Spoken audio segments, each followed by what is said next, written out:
It's been a 3-year gap, but we're back with the annual Autocar Track Day, this time presented by Apollo Tyres for 2024.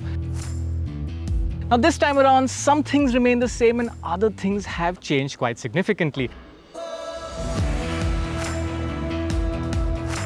For example, we still have 11-time national racing champion Rajini Krishnan setting the lap times, so you can be sure that these machines are going to be pushed to the limit.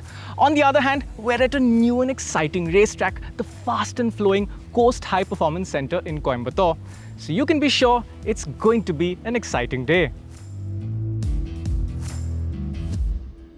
Rajini is India's most accomplished motorcycle racer, having won an incredible 11 national championships, as well as the Qatar 600cc Superbike Championship and the Malaysia Superbike Championship. This year, his skills are put to the test as he will be riding at a brand new circuit, and this is a racetrack that pushes man and machine to the limit. At 3.8 kilometers long, the CoASTT High Performance Center is almost exactly the same length as the MMRT in Chennai. But this circuit has a much higher average speed thanks to some seriously fast corner complexes that have been designed with high downforce formula race cars in mind. Skill and bravery play a big role in setting a fast lap time here, and thankfully, we have the right man for the job. Now, since we've moved the Autocar Track Day to a brand new circuit, it makes sense to start the first year with a lineup of the latest sporty Indian machines as well as some all-time favorites.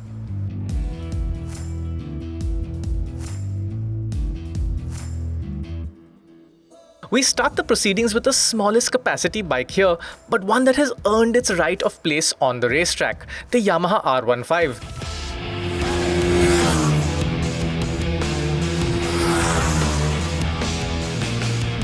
Now this is not a new motorcycle, but the R15 is still the go-to entry-level motorcycle in India for track riding. That's why we had to have it here, and it was the ideal motorcycle to set the very first timed laps around CoASTT.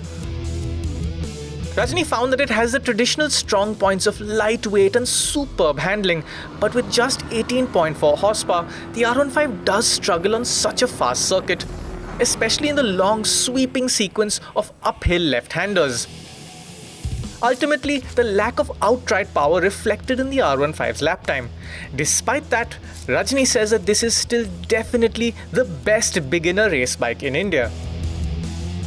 Maybe that bike is, a lot of youngsters 100% like, even a lot of youngsters riding race also.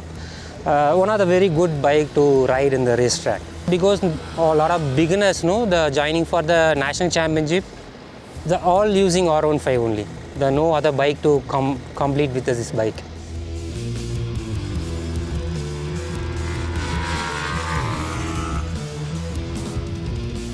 Moving on, we come to the new Karizma XMR. This bike is targeted squarely at the Yamaha R15, and while it does have a 20 kilo weight disadvantage, it also makes a whole lot more power. With 25 horsepower at its disposal, the Revy XMR set a pretty good lap time, being 3 seconds faster than the Yamaha. Rajini did find that the suspension felt quite soft when pushed to the limit, but the extra power went in the Karizma's favor. Power is good, there are good torque. When you have the acceleration, like a low RPM to high RPM, the bike is acceleration very quick. I feel maybe you can work a little bit suspension because more softer, especially for the racetrack. But I feel still the gear lever, the very short. When you're wearing the boot, I couldn't shift on down also. That is, I'm stuck. Otherwise, you will go other maybe 0.5 or 0.6 faster. But I can feel the older version and new version of the bike. There are huge difference, changing lot. The engine is very smooth and no vibration much. And I feel good bike. From 210cc, we move up to the exciting new KTM 250 Duke.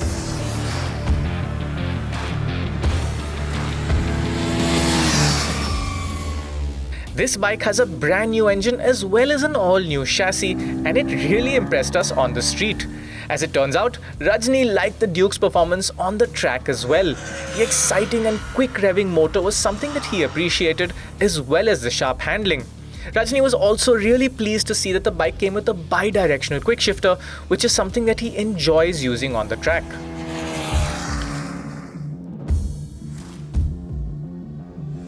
The engine is very smooth when you compare to old bike, and even I feel the bike is more lighter. In the corner, you can go easily attack the corner. But whatever the new electronics, I like overall package this bike. After the KTM, it's time for another popular sporty Indian motorcycle, the TVS Apache RR 310.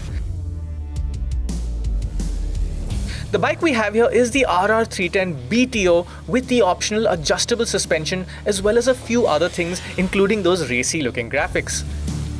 As before, Rajini likes the performance and the general handling, but he does feel like the RR 310 has a heavy front end. Unfortunately, our particular bike had an issue with spongy front brakes, and that reflected in its lap time, which was only a little bit quicker than the KTM 250 Duke. Yeah, the experience with RR 310, the very nice looking bikes. I feel maybe you're still heavy in the front. Otherwise, no, you can go more faster in the corners. Otherwise, the bike is engine power, like a torque, is very good, and in the corners very smooth also. No, I feel maybe this bike, the brake is so spongy. It's not enough because normally the brake is so stronger. The brake is so spongy, that's why I couldn't make a lap timing good. Otherwise, we can make a good lap timing. The new naked Apache RTR 310 gives us a much better idea of what the RR 310's lap time should have been if its brakes were at 100%. The naked RTR we have here does not have the adjustable suspension, but it still set a much quicker lap time in Rajini's hands.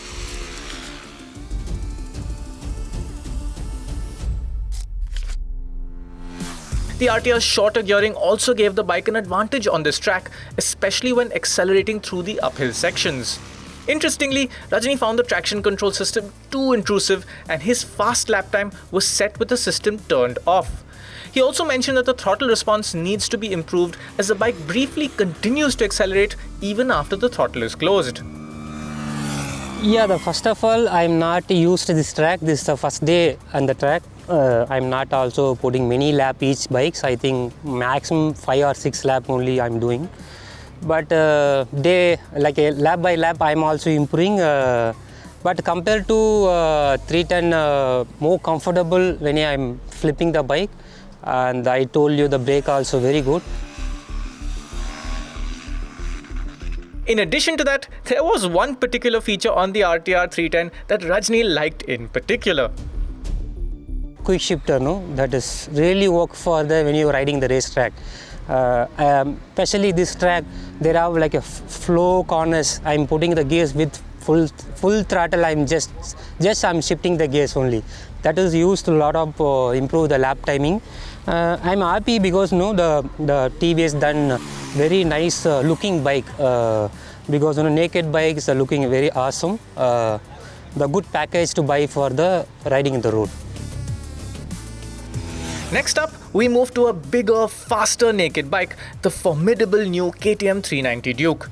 Like the new 250, this bike also has a brand new engine and chassis, and like with the 250, Rajini was very impressed.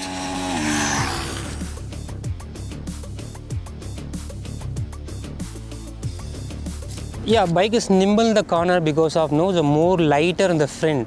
You can go wherever, you can brake, you can turn the bike very easy. I feel that is very good, this bike, and especially for the engine is very smooth, even wherever torque, wherever you acceleration the bike is come very quick RPM, and the handling is very nice. Still, I am not set up the suspension. I went zero setup suspension. I done a good lap timing. Maybe some more I set up the suspension, even track condition is so hot, the bike is so much sliding everywhere. Maybe the good temperature, the track temperature, good suspension will make a good lap timing. As Rajini mentioned, the heat was absolutely scorching in Coimbatore, but by this time, we were also onto the hotter bikes in the lineup. It was now time to see how the KTM RC 390 would fare against the all-new 390 Duke. On the one hand, the RC still uses a smaller 373cc motor, which makes a little less power and torque. But on the other hand, this bike has the ergonomics and aerodynamics that could make all the difference when it comes to lap times.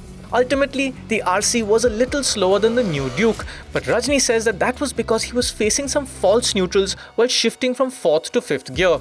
Without that, the RC would be just as fast or maybe even a little quicker.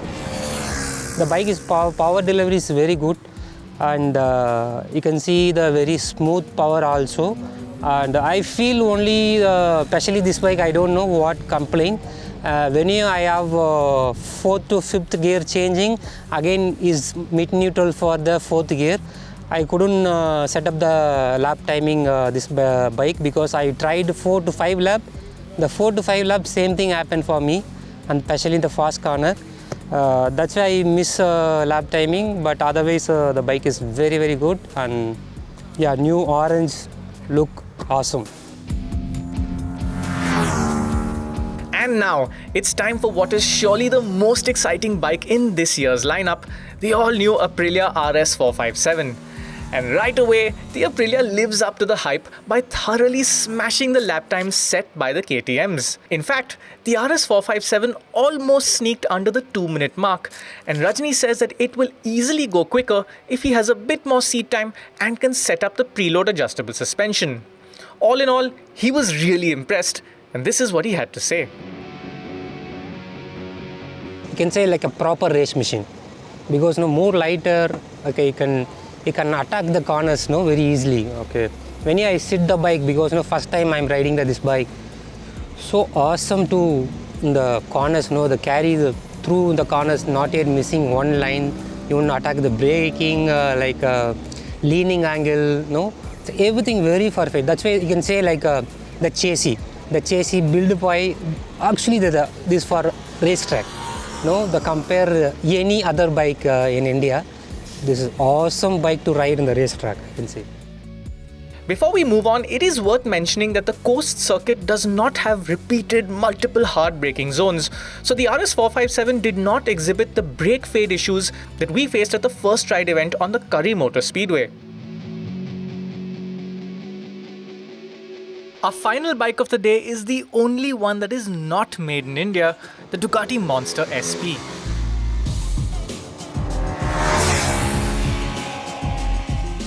This is essentially a standard Monster but with some special equipment including Öhlins suspension and Brembo Stylema brakes, which make for a super potent combination on the track. I feel the more torquey everywhere and the powerful, the Ducati always powerful. I feel maybe more fancy bike when you're riding and bike for the road. Very fancy when you can ride for the racetrack also. You can use both sides. Even the racetrack, you can ride easy also, not tough. In the corner, the bike will turn very easily, and only the naked bike, the racetrack totally different, but you can enjoy for the track people, you can enjoy this bike. Ultimately, Rajini says that there is more potential in the Ducati, but with the heat and track conditions, this was the best time possible on the day. Even today is, the temperature around 65 in the ground temperature.